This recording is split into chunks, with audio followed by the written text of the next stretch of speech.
কারণ সব বিবিরাই চায় স্বামীরা একটু রোমান্টিক হোক, কোন ঠিক কিনা? সব বিবিরাই চাক স্বামী আমার দিকে স্পেশাল নজর দেখ। সব বিবিরা চায় স্বামী আমাকে নিয়ে পারলে একটু রেস্টুরেন্টে ঘুরতে যাক, স্বামীরা পারলে আমারে একটু বেড়াতে নিয়ে যাক, এরকম আবদার বিবিদের কাছে আছে না নাই? কিন্তু এমনও অনেক স্বামী খুঁজে পাবেন বছরের পর বছর যায় বিবিরে সালামও দেয় না, আছে না নাই?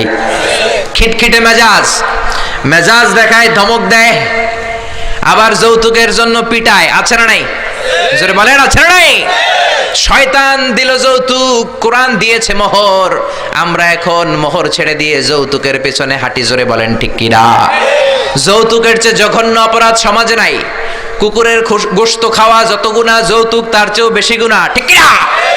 কুকুরের গোশত খেলে একটা গুনাহ হয়, হারাম খাওয়ার গুনাহ হয়, কিন্তু যৌতুক খেলে দুইটা গুনাহ হয়।